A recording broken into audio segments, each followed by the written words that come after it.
This is the Cubs POSTCAST, your instant game reaction for the Chicago Cubs. Part of the Locked On Podcast Network. Your team every day. What's up, everybody? Welcome into the Locked On Cubs POSTCAST here on the Locked On Cubs YouTube channel. The Cubs lose 2-1. A day after they score 11 runs, they score 1 run. The bats were non-existent in this one. We'll talk about that. We'll talk about what we saw from Matthew Boyd today. Had a lot of potential for damage early in this game, but settled in really nicely throughout his start and going 7 innings.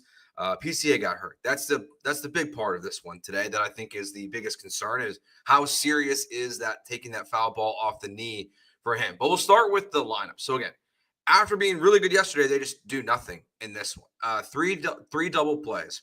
They didn't get a lot of hits. They were walking guys.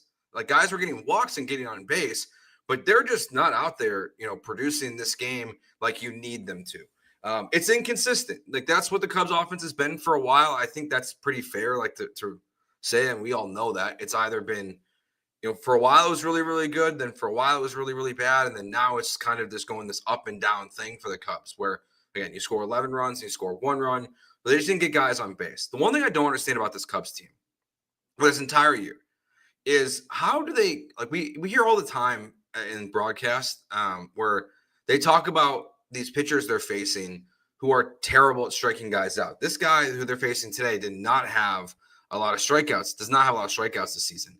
And the Cubs got struck out the side. I think that's the right way to say that. 2 innings in a row.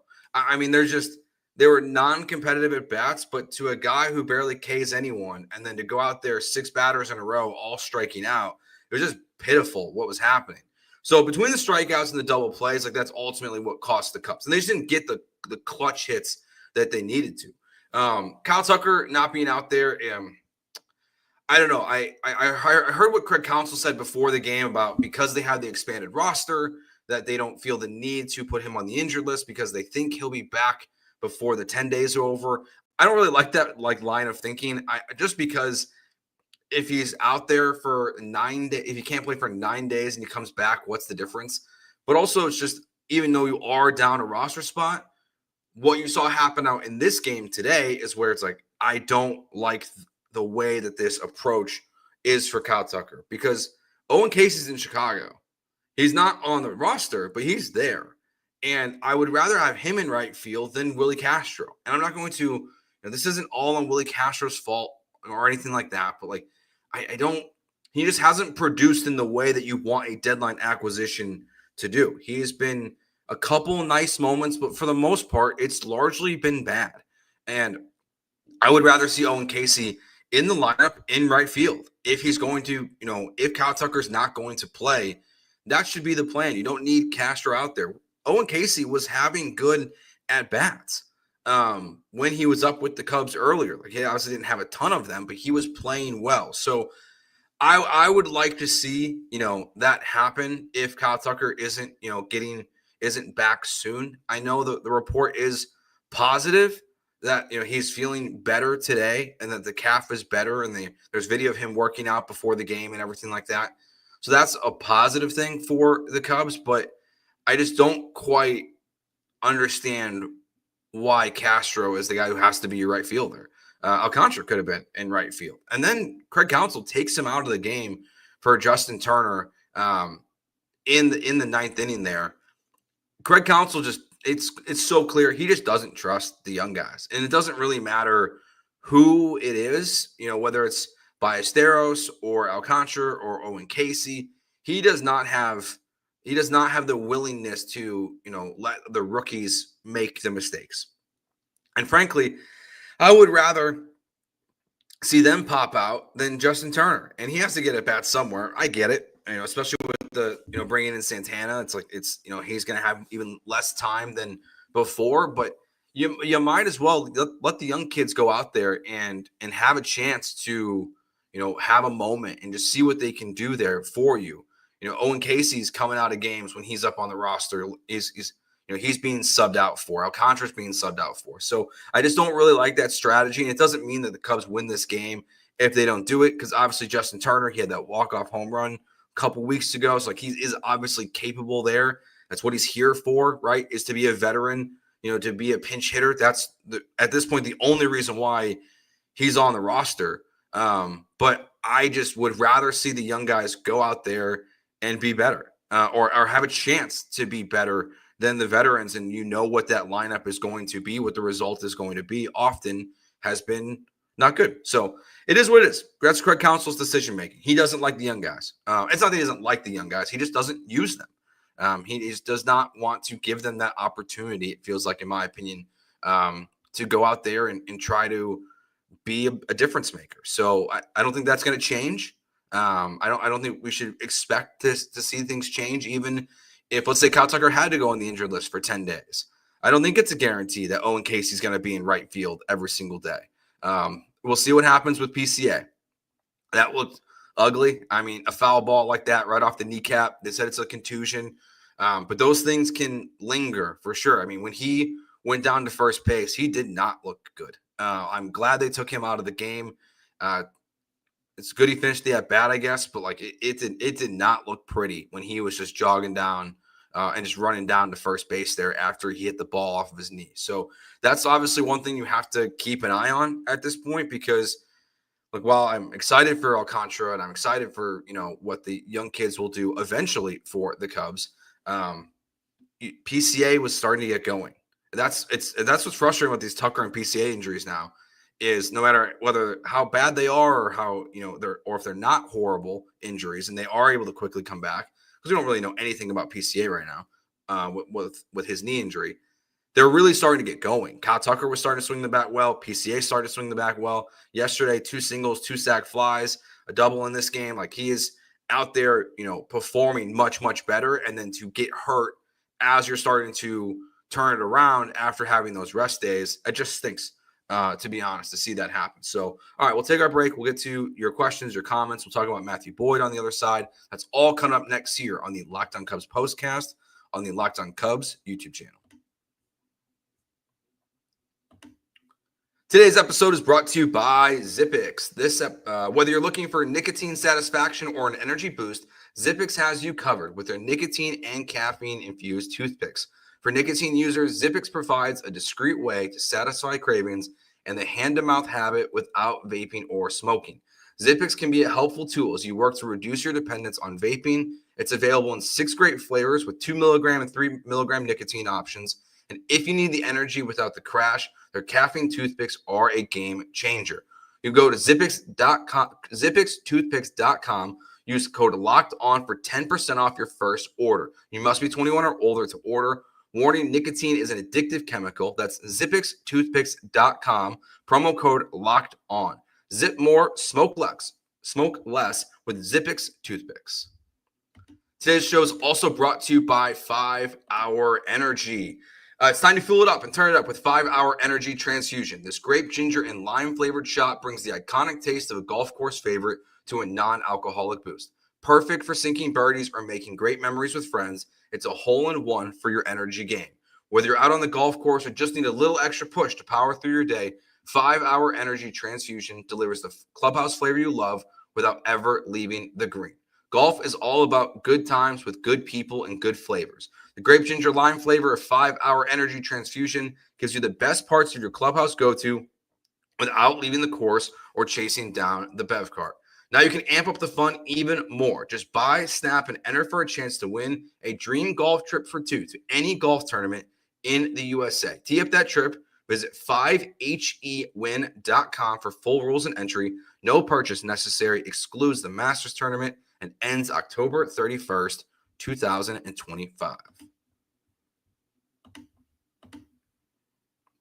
All right, so a lot of people are very upset with the way the Cubs performed today. It's fair. Let's see. Laz says here, this was the most pathetic effort of the season. A big middle finger to the fans today. Ian Happ has to be dealt this winter. To be fair, Ian Happ's been awesome recently. He's hitting well over 288, or he's hitting 288 over his last the last month of the season. At this point, he's actually really turned it around. I don't quite understand. Ian Happ, the player, has always been one of these guys that is really, really good in stretches and pretty terrible in other stretches. He's not consistently, out there on a day-to-day basis producing or not producing. It's just these big time roller coasters. Dennis brings us up. No small ball. Yeah, with the amount of 3 double plays and the amount of strikeouts you had in this game, but you had a handful of walks for the lineup. I would have liked to see the Cubs try to do a little more small ball there. We saw Nico obviously steal bag there in the 9th, really close to sliding off of it, by the way.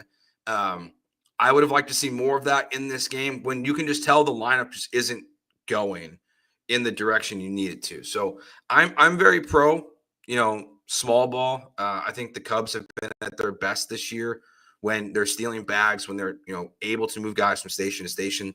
It's almost an obvious duh, as I said it, but they need to do that more consistently. And a day like today, that's where I wish the strategy would kind of change a little bit mid-game if you're going to go out there and be struggling in the way that you are. You can't rely on everything being, doubles and home runs all the time. So I would have liked to see that adjustment in this game today just to try something a little bit different because, again, 3 double plays is just a killer against a team like the Nationals. It doesn't matter who you're playing. If you're hitting that many double plays, if you're striking out 6 times in a row, it's going to be really challenging to win baseball games. And your starter, Matthew Boyd, was really good. I mean, the start of the game looked like it was going to be a disaster. 4 hits, and it's 1-0 with the bases loaded. But then he strikes out, I think it was Cruz. He gets a strikeout, and then he gets a pop out in the inning. So what could have been a total disaster in the first, he's able to battle out of. He looked good today. Like, I think there's a lot of people who are questioning how much juice does Matthew Boyd have left at this point in the season. So I thought this was a very positive start for him. Again, it's the Nationals, but you have to go out there and perform because, as we saw on the other side, they didn't, and that's why the Cubs lost. So Boyd was good, 7 innings, gives up 7 hits, only a handful of strikeouts. I think it was 3 on the day. So he wasn't obviously, making guys swing and miss. But after that first inning, he just went out there and was really solid. Gives up a home run that ends up being the reason why he gets a loss. It's why I think wins and losses isn't a important stat for starting pitchers, because taking a loss on a day like today for Matthew Boyd when you pitch 7 innings and you only give up 2 runs it's not good, or it's not fair. It's like use that as a stat as a negative way. Evan says, "Is our season over?" Well, the Cubs were winning the World Series yesterday. Today the season's over. No, probably at some point we'll stop thinking they have a chance to catch the Brewers. I mentioned that they had a chance yesterday. I don't think I've been saying I don't think they will. If you had a chance to, you would need to win games like this. I know, I said multiple times too is I can't ask for sweeps anymore. But I would have liked to see the Cubs win this game today. I just was not impressed with the performance that we saw in the lineup, and they just got to find a way to just be way more consistent. We got a Brewers fan trolling in here. It's very annoying in the chat. Congratulations.